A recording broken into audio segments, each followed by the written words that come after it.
Good evening and welcome to the Wednesday, May 1st regular council meeting, and we are beginning at 6:02 p.m. This time I'd like to confirm the agenda. Are there any emergent items from any of the councillors to be added to the agenda tonight? Anything at home?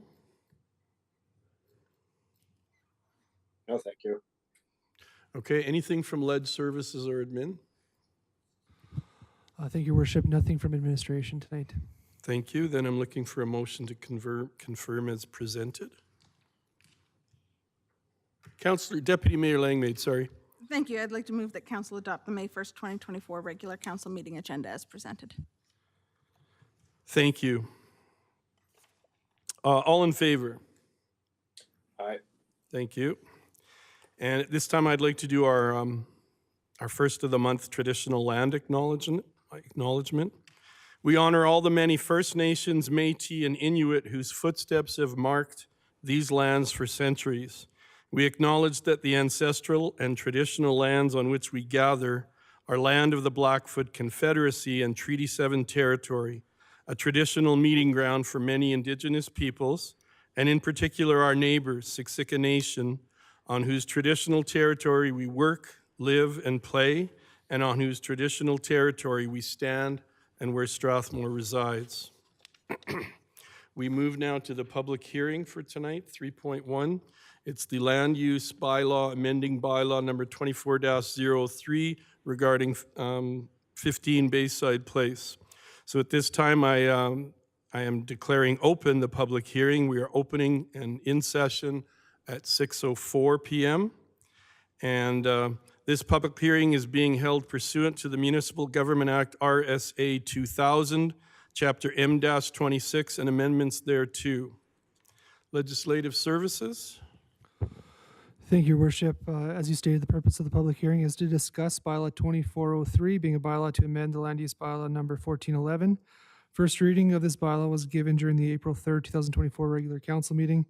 The public hearing was advertised on April 5th through Canada Post, sent to adjacent landowners, April 8th, 2024 to date on the town's website, April 10th in the Strathmore Times, April 11th on the town's social media, April 17th in the Strathmore Times, April 21st on social media, and April 24th in Strathmore Times.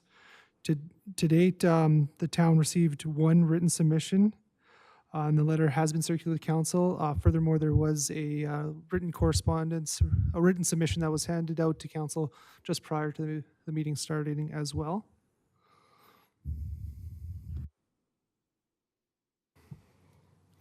Pursuant to the town's council procedure bylaw, the following rules of conduct shall be followed during the public hearing to ensure procedural fairness. No person shall address council without the permission of the mayor. No person shall speak more than once or for more than 5 minutes, exclusive of the time required to answer questions from council. Respect for staff, council, and the public shall always be maintained, and any person who wishes to address council shall state and spell their name, please. The order of presentation shall be as follows. First, the administration, then those in favor of the bylaw, followed by those opposed to the bylaw, and lastly, any other person deemed to be affected by the bylaw. Council may ask questions of the speakers after each presentation for clarification purposes, and there is no debating the bylaw. Would administration like to present? And I believe Kate Backen is with us tonight from our planning department. She'll be presenting for administration. Good evening, Kate. Good evening.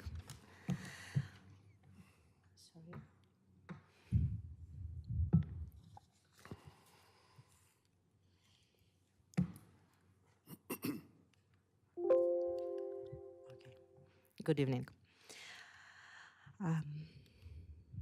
Today I would like to present an application for land use redesignation of 15 Bayside Place to facilitate the development of 2 apartment buildings and a childcare facility.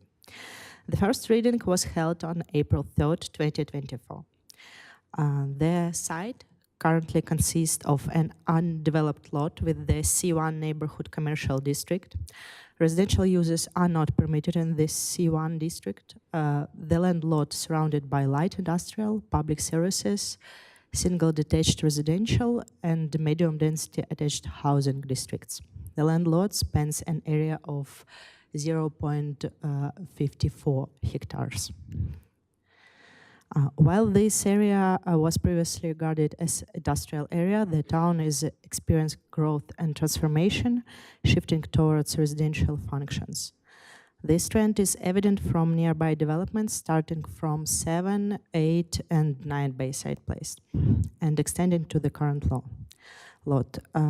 While some industrial lots remain in the neighborhood, there have been residential land use redesignations occurring in Bayside Place over the years.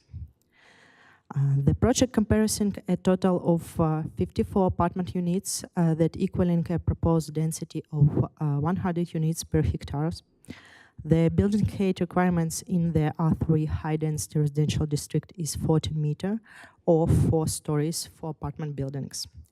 The proposed building heights are 4 stories and 15.7 meters, which will require minor variance at the development permit stage if the land use is supported by council. The apartment configuration consists of 8 one-bedroom units and 46 two-bedroom units. Additionally, the apartment buildings will include a common amenity space offering scenic views of the natural features to the west. I would like to focus on parking stalls calculations. Parking requirements amount to 77 permanent stalls in accordance with the land use bylaw, 1 parking stall per 1 bedroom unit and 1.5 parking stalls per 2 bedroom unit, with an additional 8 parking stalls designed for visitor parking. Parking for the childcare service will adhere to the requirement of 1 parking stall per staff member, with the developer's calculations indicating that 5 parking stalls will suffice. The proposed future 2-story childcare service facility will be housed in an adjacent building, providing optimal conditions for current and future residential. Furthermore, the childcare services will feature a private playground. In terms of landscaping, the developer proposes several green islands adorned with the trees and bushes. Furthermore, I would like to touch upon the letter from the transportation planners and engineers and share their conclusions regarding this project. They stated the existing expected traffic on this roadway is minimal, and the change in traffic level due to the proposed development is unlikely to significantly affect drivers' experience on Bayside Place. Staff believes several policies of the town's municipal development plan 2014 apply to the proposed application. The town of Strathmore shall ensure that all new development shall provide a wide range of housing type to meet varying housing needs based on income and lifestyle. Multi-unit housing areas should be located adjacent to a collector rows and should be central rather than peripheral to the neighborhood, and should be within easy access to open space and community recreational facilities. The town encourages multi-unit high-density development to locate in proximity to shopping facilities, infrastructure uses, parks and open spaces, and have good access to major roadways and future public transit service. Residential infill development is encouraged on vacant parcels or underutilized parcels of land in the downtown north and downtown south, and shall maximize the use of existing roads, utilities, parks, and other community services. Although the property is not located in the downtown, it's adjacent to to Thomas Drive and within walking and biking distance of downtown. In conclusion, the proposed land use redesignation of 2 4-story apartment buildings along with a future childcare facility may help address the demand for housing and childcare services, and may also enhance the livability and vibrancy of the area. Overall, the project proposes a blend of residential and commercial spaces, and in staff's opinion, will contribute positively to the social, economic, and environmental fabric of Strathmore. Staff believe that the location is suitable for the development of this project and represents a positive direction for the town's growth. The application is largely in line with the town's municipal development plan, and several policies support the application. We are recommending that council take into consideration all information received at the public hearing. And thank you so much for your attention. Thank you. Any questions from councilors? Is there anyone present who supports bylaw number 24-03 who wishes to speak? Raj Tour, are you here? You'll be speaking in favor. Come forward, please, and good evening.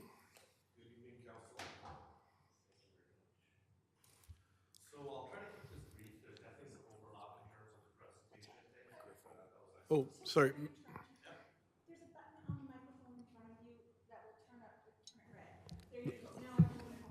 Now we're good. Okay, perfect. Thanks for that. So I'll kind of skim through some of the items that have already been covered and kind of talk more to the project. So essentially, it's 48 units is what's actually planned right now at the moment, but the land density would allow for up to 54 units. Getting into it here quickly. So essentially, we could have, under the current zoning, it would allow for a mixed-use construction, but essentially we want to go dedicated specifically to apartment blocks in order to essentially control the affordability of the project. You know, and of course, you know, the location of the property is ideal, close to recreation, grades 1 through 12 schools, close to the downtown core, industrial district. So really ideal location for rental units. Also, I wanted to highlight that they are going to be dedicated rental units. The project is going to be financed through the CMHC Elite program.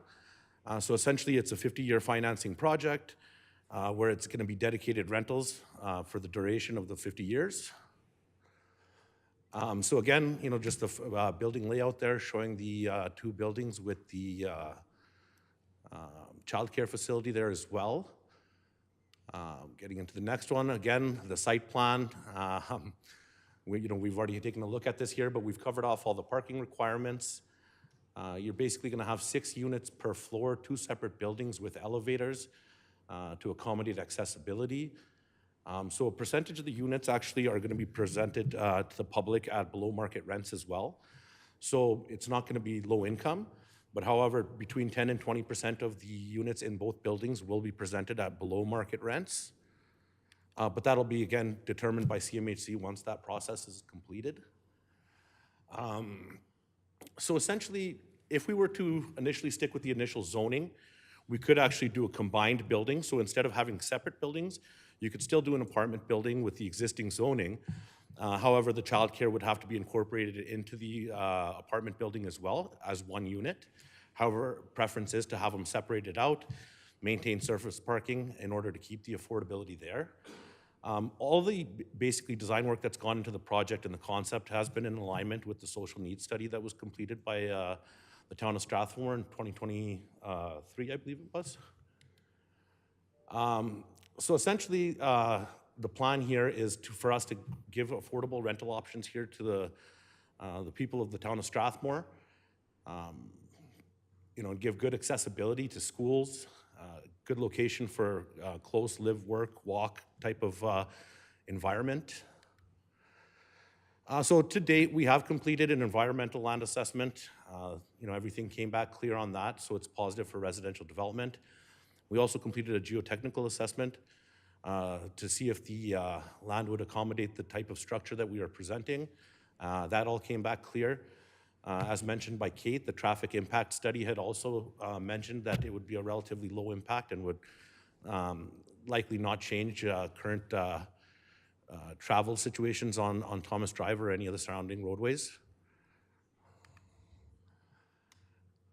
And here's just quickly what's expected. So this is showing the main floor layout, shows the elevators, the suites. So a majority of the units are going to be 2 bedrooms, with the main floors having one single 1-bedroom on them. This will be a typical second floor, showing 6 suites, mostly 2 bedrooms, some units with 2 baths. and mostly with 1 bath, 2 bedrooms.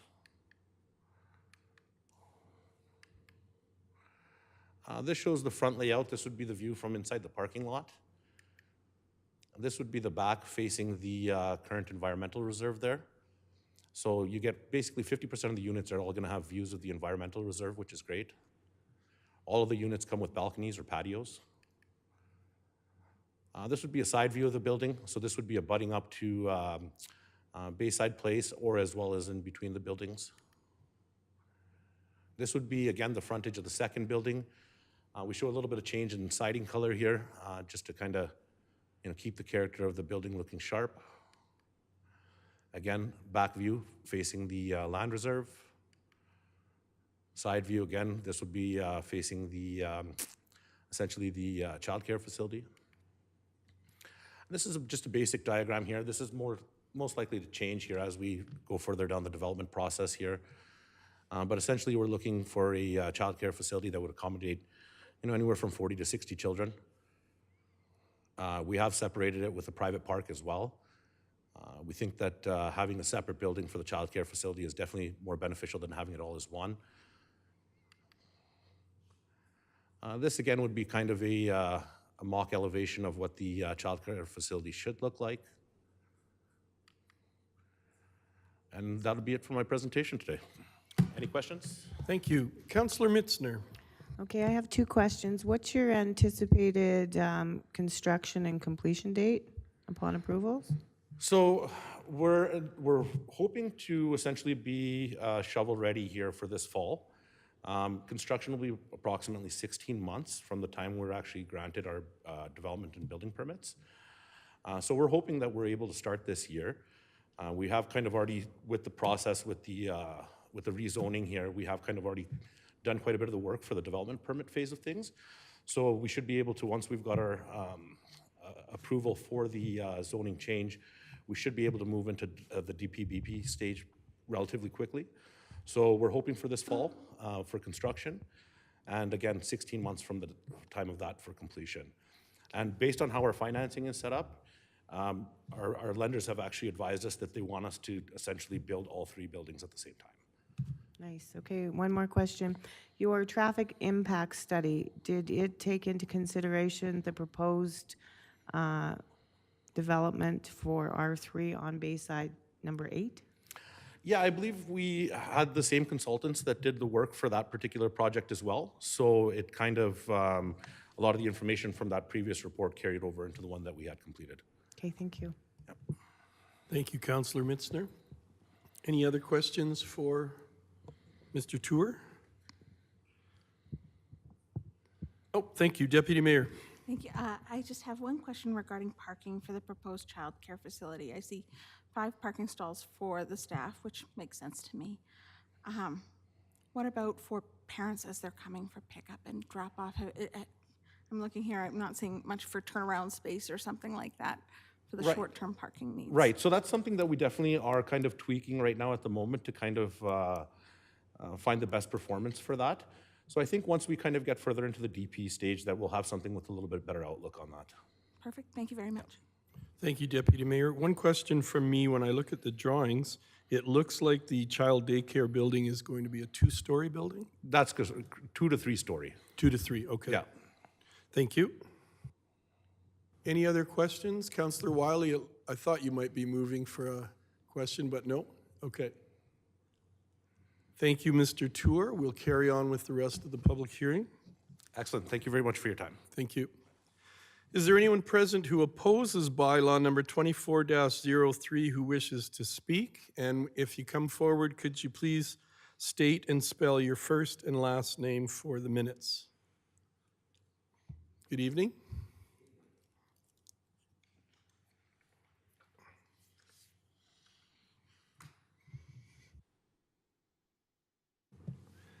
Hi, I'm Mark Dutchminski.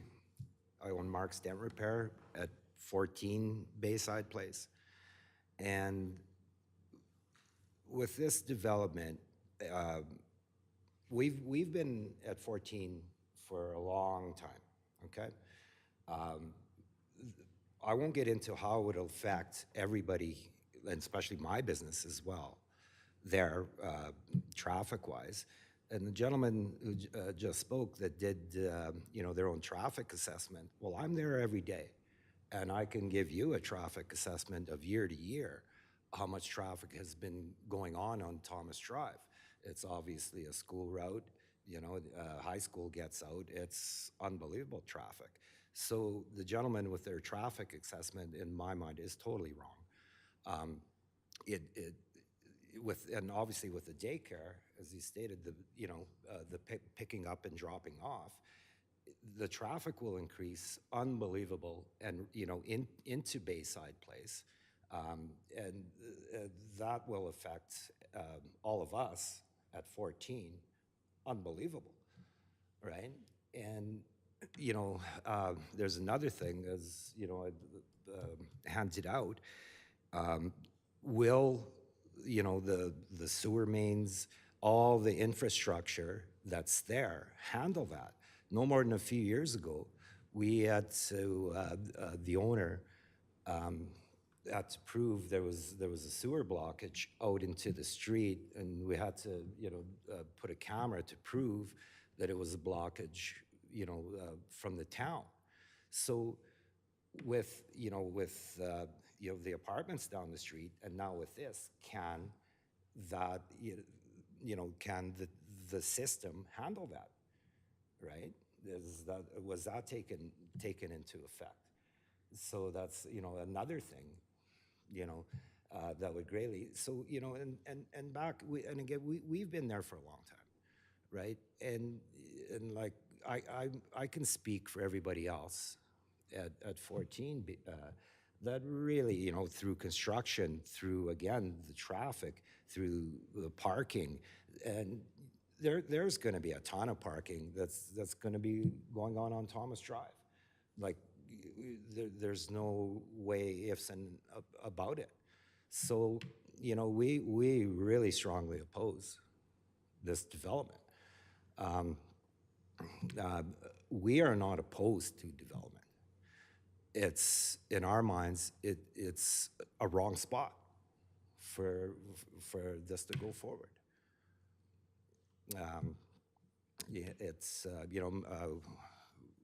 Mr. Keeling is here as well, to oppose, sitting behind me. And it's really going to affect all of us. So, as the handout, as well, like, again, with the daycare, like, there's going to be so much. So where are people supposed to circle? We're supposed to circle to, to pick up their kids all the time. So that's going to come straight into Bayside Place. It's going to be a nightmare for all of us. Another one, the garbage enclosure. Is it going to be a covered building? Is it going to be fenced? Is it going to be gated? Because that's a lot of garbage, as well. 5 visitor parking stalls for 54 units, 2 designated which are handicapped. And again, back to the, the sewer service. Can it handle it? So, those are our concerns, and which I think are, very valid.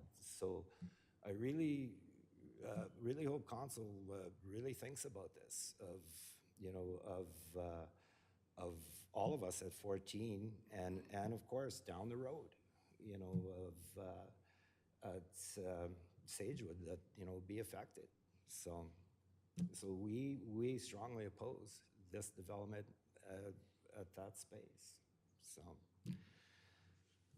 So that's pretty much all we have to say about that. So. Thank you very much for your comments. Is there anyone else who is opposing this bylaw who also wishes to speak? Please come forward and just tell us your name. Mayor, councilors. I was born here, lived here 78 years, and I live right on Thomas Drive. And there's no way that there's room enough for that many spots. You take, that's 24, times 24, that's 48 apartments. Every single person has 2 cars, most people. There's no room for that many cars. Plus, the Thomas Drive is so busy. It's just not a big enough area. There's other areas in town that are bigger, I don't know. Plus, it is commercial, is it not? Is it zone commercial or not?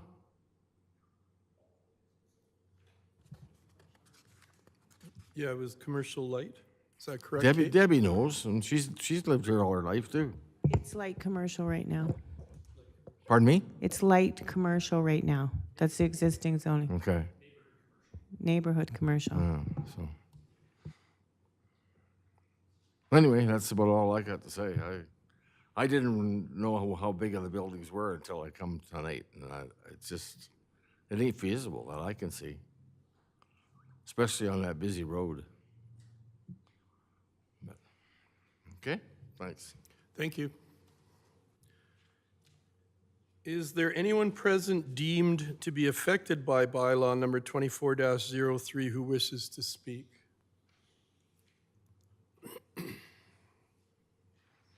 Seeing none, are there any questions of clarification from council? Councillor Mitzner. I'd like to direct this to the development office, please, and I would like to know for a fact that we have no parking on Thomas Drive. Thank you. Good evening, Mayor, Council. I don't mind answering that one. At the moment, parking would be allowed on Thomas Drive. It's not a common thing. It's not signed for no parking. We look at every road in town on whether parking makes sense or not, and we haven't had a need to restrict parking at Thomas Drive at this time. So there is an option that the overflow parking would take up Thomas Drive, probably from the corner of Thomas right up to Brentwood Drive. At this point, the way the road is signed, there's parking available on Centennial, on Thomas, even within Bayside, I believe. I'd have to I check thought on that one. Centennial was no parking, or is that It is just on one large si- vehicles? It is One just side. on one side. Okay, thank So- you. Thank you, Councillor Mitzner. Ethan, before you leave, just a quick question to circle back to that gentleman's comments or questions about the sewer backup at the main. Has that all been corrected to? Yeah, so what I can comment on that one is there hasn't been any replacements of the main. Obviously, EPCOR does regular maintenance, flushing and all those kind of things. I'm not currently aware of any structural issues with the sewer. An application like this at land use, typically servicing isn't something that's looked at in exact detail, but considering what was applied for, we have asked those questions just to get an understanding of, how many units, what the expectation is for water and sanitary use, just to get a general understanding, is the site got the proper services, and at this time it does.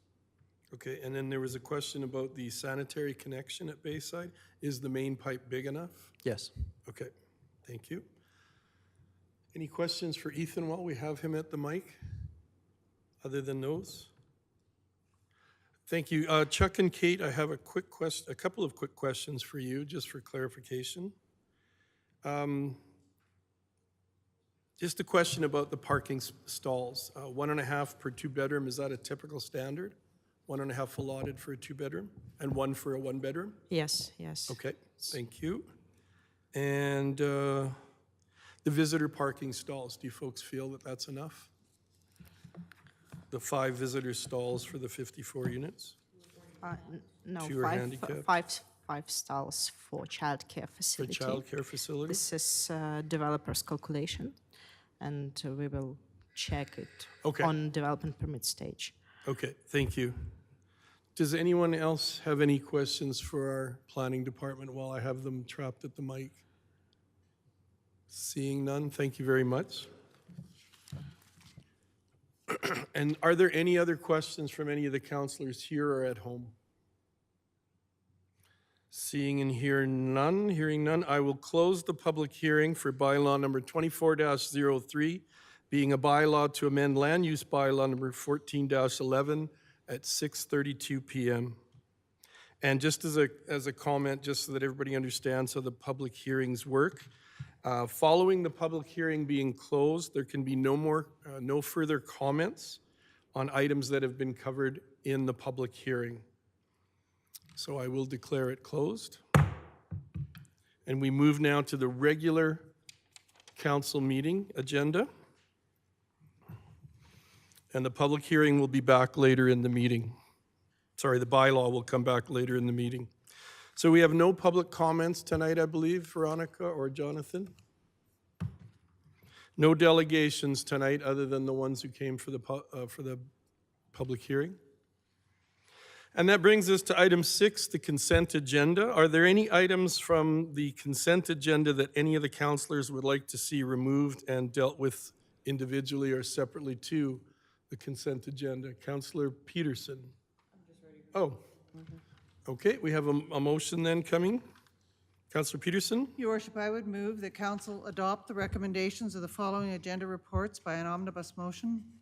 7.1, regular council meeting minutes, April 17th, 2024. 9.3, May 2024, committee of the whole meeting, change of start time. 9.4, proclamation, National Public Works Week 2024. 10.2.1, Wheeland Housing Management Body meeting minutes of February 15th, 24, and 10.2.2, Wheeland Housing Management Body minutes, March 5th, 2024. Thank you. Now that we have a motion on the floor regarding the consent agenda, I'll call the question. All in favor? Aye. And that motion is carried. We move now to bylaws, number 8. 8.1, land use bylaw amending bylaw number 24-03 concerning 15 Bayside Place. Good evening, Chuck, and welcome back. Thank you, Your Worship. Thanks to Kate for her presentation earlier in the public hearing. We're available to answer any questions tonight. We're recommending second and third reading for the bylaw. We've got myself, Chuck Proctor, and Kate Backen for planning, and we have Ethan Wilson for infrastructure. Thank you. Thank you, Chuck. Councillor Mitzner? Do you have a copy of the traffic study that you can share with us, please? I've got one copy here, Councillor Mitzner. I don't have enough for everybody, though. I can go get some. Thank you. And just for clarification, Chuck, the traffic study was not done by this group. It was a third party that did the traffic study? It was a third party. Bunt Engineering did the transportation study. Thank you. And we've had work done by them in the past? Yes, we've had work done by them in the past, and they've done lots of work in Alberta. They're, in my opinion, a trustworthy engineering company. Okay, thank you. My concern, though, is this was done independently for 15 Bayside. It doesn't include number 8. I'd like to know what the traffic impact is with 2 residential construction sites in the same cul-de-sac.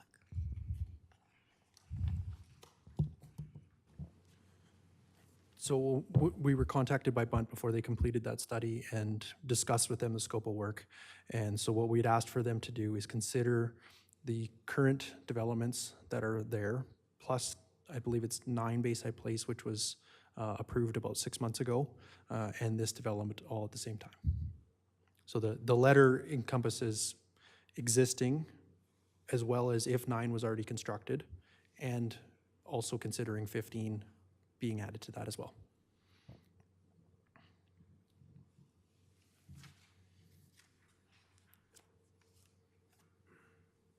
I have a question. Councillor Wiley. I'm just curious, what is the flow of traffic that the planning department views to get out of town from their, let's say, heading into Calgary? I've got a map of Strathmore in front of me. I'm just trying to picture what way.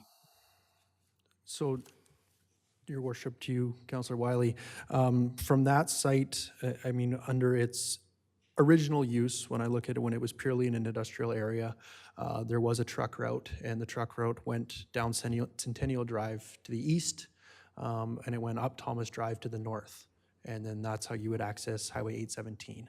Now, with residential use, I think both of those routes would definitely be used, but you're also likely to see down Thomas Drive, down Park Lane Drive, and then down Lakeside towards the intersection where Starbucks, McDonald's, and all of that is. So with the size of Strathmore, I think it's realistic that there are many routes to Calgary or anywhere outside of town, but those are probably your three primary routes.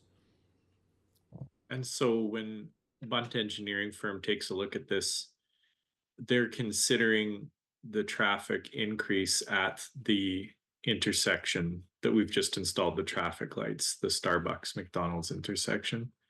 To clarify, the answer to that is no. So what a traffic impact assessment typically does is looks at the development and the nearest adjacent intersection, and in some circumstances, we will ask for them to look further than that based on what the development is and the intensity of the traffic. For the projects that you're talking about, those are looked at through our traffic impact assessment, which we do on a 3 to 5 year cycle. And that looks at the town's growth as a whole. It takes into account growth in all areas of town, not specific parcels. So a traffic impact assessment like the one that Bunt did for this project would look at the immediate adjacent intersections, whereas the larger TIA would look at the town as a whole, and that's where we would look at like the intersection at Lakeside where those lights were just installed. Yeah, they're certainly not wrong to have some concerns about the intersection. So for instance, Park Lane Drive, right near Town Hall here, the increase of traffic. And I shouldn't make the assumption, but if Bayside Place continues to turn into residential, you could imagine at some point there is going to be some major traffic congestion there. Thank you. Thank you, Councillor. Deputy Mayor Langmaid. Thank you very much, Your Worship. One thing that I'm considering is an increase in pedestrian traffic, which would be honestly a wonderful thing. But people crossing Thomas Drive to access the pathways that we do have in that area, right now there's not great signage for people that want to walk across that road, especially in the dark. Do we have anything planned in the future to perhaps make this a bit more pedestrian friendly and a bit safer for pedestrians, given that there's a potential increase in population coming to this area? Yeah, so Your Worship, and to you, Councillor Langmaid, when it comes to pedestrian safety, specifically crossing roads, we look to install those RRFBs, the rectangular rapid flashing beacons. I think there's about 8 to 10 around town right now, and we are planning to install another 4 this summer. So what we do with those is we look at areas of need.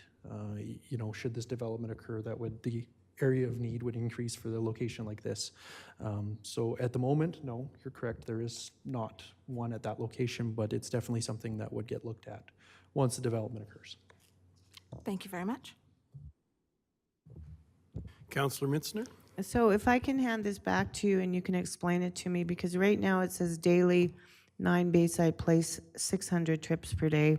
15 says 364. And then it says when the expected traffic from number 9 Bayside Place is added, it could be 2,000 daily.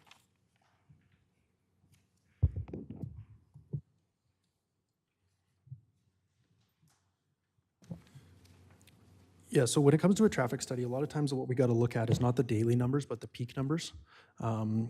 You'll get a lot of daily trips. I mean, and that could be somebody going to the grocery store and back. But what it really impacts traffic in terms of your level of service and the delays that you experience at an intersection are because everybody's going at the same time. So when we look at a traffic impact study, the key thing that we typically look at is your AM peak and your PM peak, and to see when traffic is happening and how is it anticipated to be experienced at that time of the day. So if the AM peak is at the same time as school drop-off, you've got those two items that are combining at once. If your AM peak is, say, earlier in the morning, well, then your combination of your AM peak and your school drop-off don't interact, and the one really doesn't impact the other. So that's what we typically need to look at it when it comes to a TIA. So yes, the daily number does look like a large number. I don't disagree with that. However, when we look at the peak numbers and what the traffic is in that development and adding this in there, the change is not significant.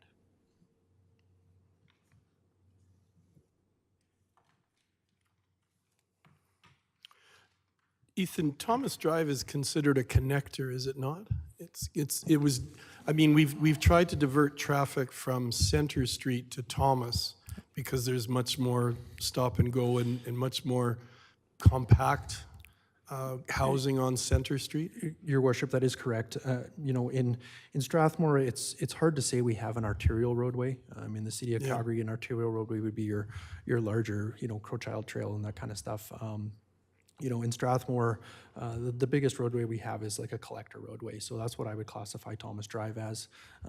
Center Street is more of your residential collector, which is smaller but still a large volume of traffic. So we have a few main arteries, I'll call them, throughout Strathmore.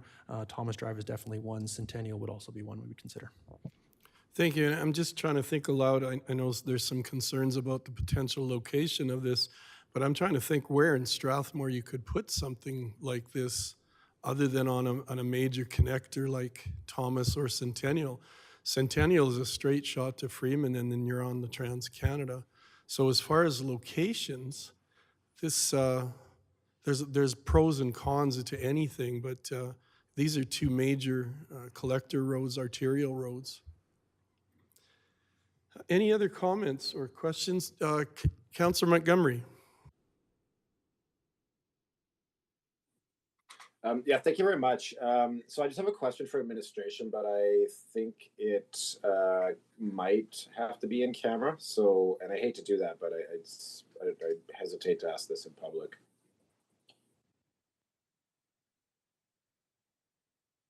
So are you requesting that we go in camera for a few minutes? Yeah, I think that would probably be a good idea. Can we go to Councillor Wiley for his question first? Yep. Thank you. Okay.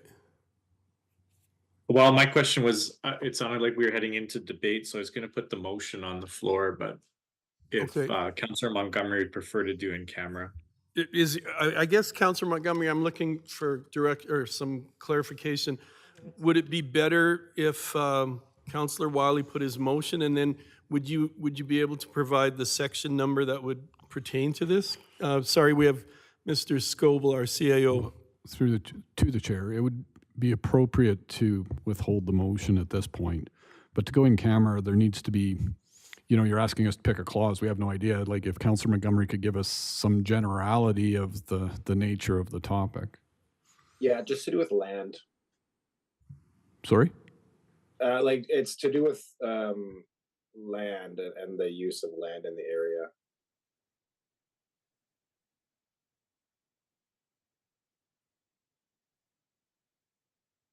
CEO Scoble, could he text you the question and then you could provide him with a better sense of what it goes under?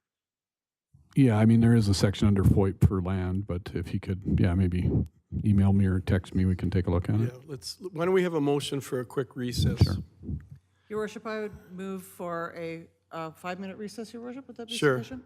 I move for a If we're 5-minute. gonna go in recess, why don't we just go in camera? Like it's basically like I would move for a recess what I'm at gonna ask- 6:45, your worship, for, so that administration can advise us appropriately. Thank you. Okay, thank you. We have a motion on the floor for a recess. All in favor? And opposed? I'm opposed. Okay, thank you. So we're in recess for 5 minutes.